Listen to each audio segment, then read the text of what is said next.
Kada 3 taon ay ginaganap ang eleksyon sa ating bansa. Bawat isa ay gustong magkaroon ng isang malinis at maayos na halalan. Ngunit natutupad ba ang kagustuhan nating ito?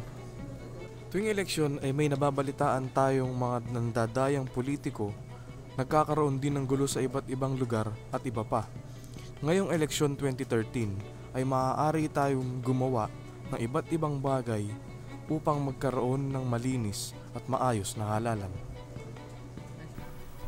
Sa panahon ngayon na hindi na masyadong aktibo ang kabataan pagdating sa politika, lalo na sa eleksyon.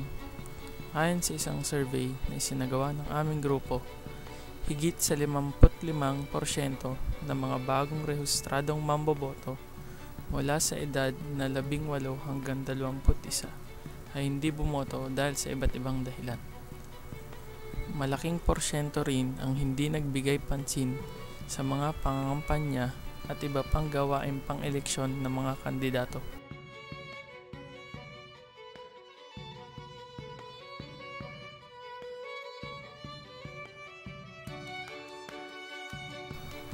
Ngunit sa kabila nito ay marami rin naman ang nangalap ng impormasyon ukol sa kanilang napupuso ang kandidato.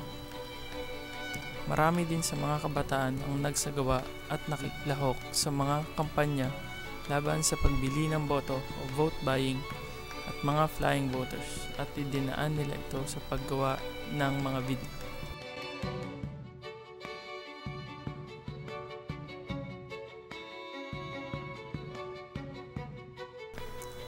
Mayroon ding nagpahayag ng kanilang saloobin tungkol sa mga kandidato at plataporma sa pamamagitan ng mass media tulad ng internet.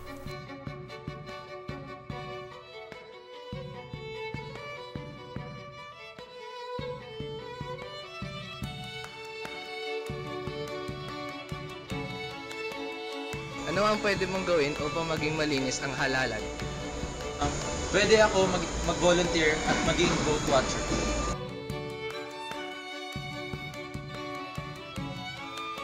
Bilang sa kabataan, makakatulong sa voting election sa pamamagitan ng pagbibigay informasyon buwan sa mga kandidato para magkaroon tayo ng matinong pamunuan at mga upo sa kongreso at pamahalaan.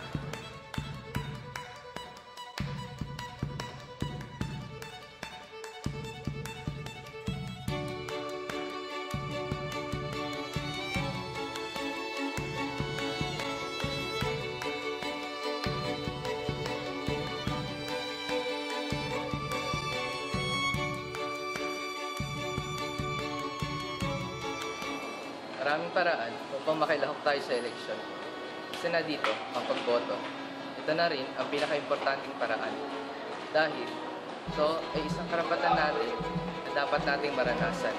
Nasa kamay natin ang kinabukasan ng bansa at ang pamahalaang mundo dito. Sa ating pagboto ng tama ay maaari tayong pagpaupo ng mga nararapat na maaaring tumulong upang malutas ang iba't ibang problema sa ating bansa, gaya ng problema sa edukasyon tsaka kakulangan ng trabaho. Bilang isang mamamayang Pilipino ay tungkulin natin sa bansang Pilipinas na sumali sa mga politikal na gawain ito para na rin sa sarili nating kaunlaran.